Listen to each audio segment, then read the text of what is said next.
kita akan menjelaskan tentang pembagian organisasi dari 4 periode. Saksikan saya kembali. Baik, assalamualaikum warahmatullahi wabarakatuh. Selamat pagi teman-teman. Oke, pada kesempatan kali ini saya akan menjelaskan tentang masa kemerdekaan organisasi Indonesia, yaitu ada klarifikasi organisasi yang ada di Indonesia. Oke, baik. Klarifikasi yang pertama adalah masa awal.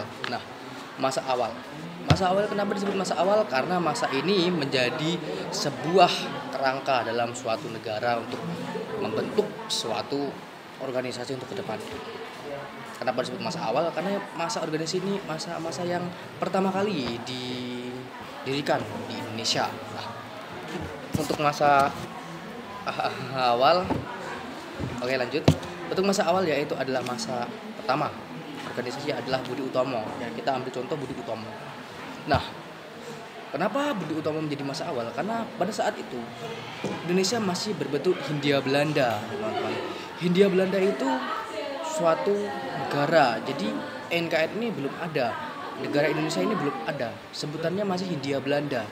Nah, waktu itu Budi Utomo sedang bertemu dengan seorang pelajar Stovia, waktu itu Stovia karena masih Hindia Belanda.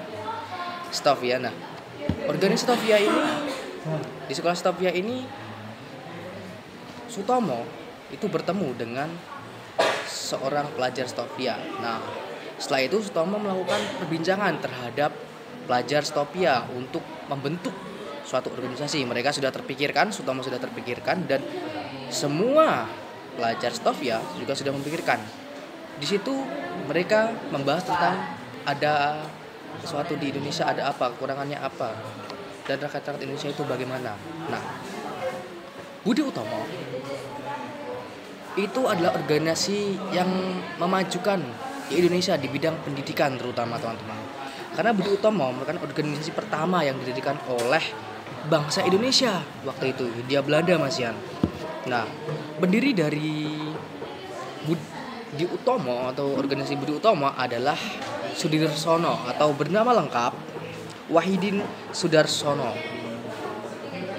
Wahidin Sudarsono itu mendirikan organisasi ini tidak di bidang politik ya, teman-teman. Nah, kenapa organisasi ini tidak di bidang politik? Karena Budi Utomo atau Sutomo itu tahu kalau organisasi Budi Utomo ini didirikan dalam politik, maka akan dicurigai oleh pemerintah Hindia Belanda. Nah, gerakan Budi Utomo ini bertujuan untuk memajukan pola pikir anak-anak negeri, ya, memajukan pola pikir anak-anak negeri pada bidang pendidikan maupun bidang ekonomi, finansial, sosial, dan lain sebagainya. Tapi gerakan Budi Utomo ini tidak berkeluh di politik begitu. Nah, berdirinya gerakan Budi Utomo itu pada tahun 1900.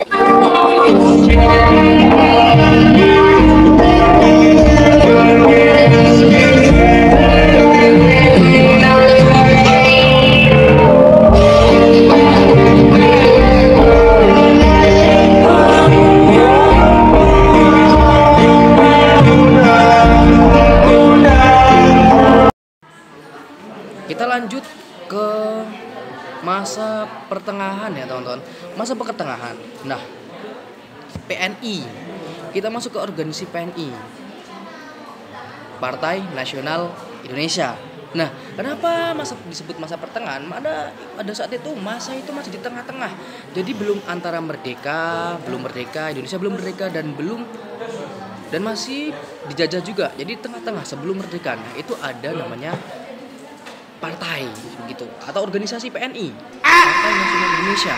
Nah, tujuan kependirian PNI adalah untuk memperbaiki ekonomi Indonesia agar tidak bekerja sama dengan Hindia Belanda. Ini masih Hindia Belanda, jadi Indonesia itu masih tengah-tengah, belum merdeka.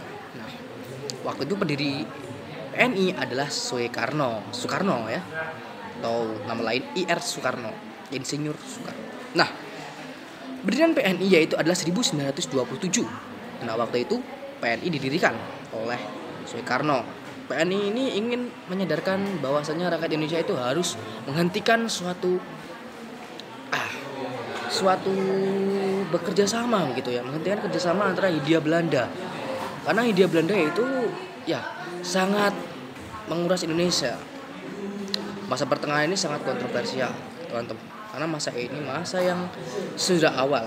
Setelah Budi Utomo maka muncullah PNI begitu. Muncullah Soekarno gitu. Nah, tujuan PNI yaitu untuk memperbaiki ekonomi Indonesia tentunya.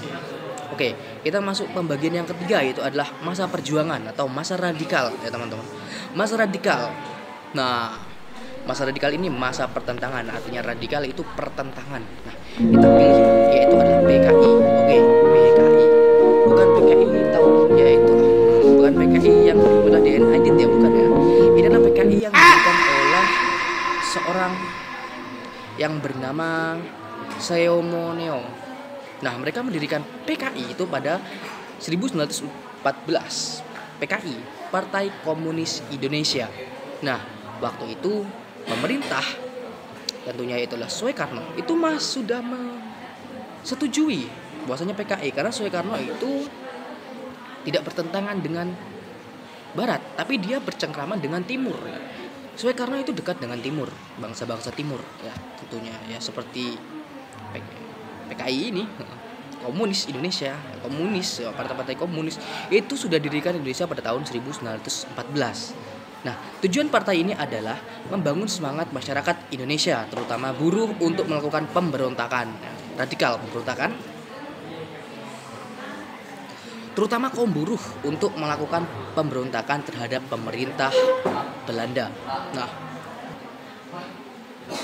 Nah, begitu. Jadi tujuan PKI didirikan itu untuk menentang pemerintah Belanda agar Indonesia menjadi Indonesia yang mandiri begitu teman-teman. Nah, ini data-data dari PKI ya. Didirikan siapa sama yang di bawah, oke, bisa dilihat di sini data-datanya. Nah, itu PKI. PKI dulu masuk Indonesia sangat disambut dengan baik. Partai Komunis. Dulu masyarakat petani sangat suka oleh paham-paham PKI. Karena PKI itu sebenarnya pahamnya itu bagus. Tapi paham yang dulu ini ya, paham dulu itu bagus. Bagusnya kenapa? Karena tidak ada pembagian kasta waktu itu. Dalam PKI ya saya ini sini tidak ada pembagian kasta, maka semua dalam PKI itu setara. Makanya waktu itu petani di Indonesia itu bergabung menjadi PKI untuk memperjuangkan Indonesia. Waktu itu PKI belum berulah ya, masih memperjuangkan kemerdekaan Indonesia. Oke, yang keempat adalah masa perjuangan atau masa bertahan, teman-teman. Masa bertahan yaitu adalah pada tahun 1937 Gerindo, Gerakan Rakyat Indonesia.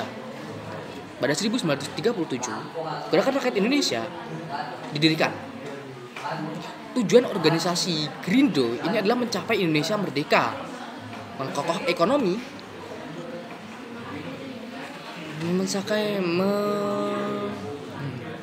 mencapai kesetaraan kaum buruh. Yes. Pendirinya adalah Sartono. Ya, Sartono adalah pendiri Partai Gerindo, Gerakan Rakyat Indonesia.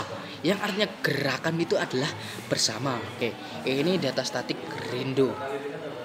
Bisa dilihat teman-teman, data statik Gerindo ini bagaimana. Pendirinya adalah Sartono tentunya. Untuk tahun-tahunnya bisa dilihat sendiri pendirinya siapa. Oke. Nah, mungkin cukup sekian karena ini waktu di YouTube juga unggahnya sangat panjang. Kalau memang kurang, bisa dilihat dari transkrip saya untuk perjelas lagi. Oke, saya cukupkan. Terima kasih. Wassalamualaikum warahmatullahi wabarakatuh.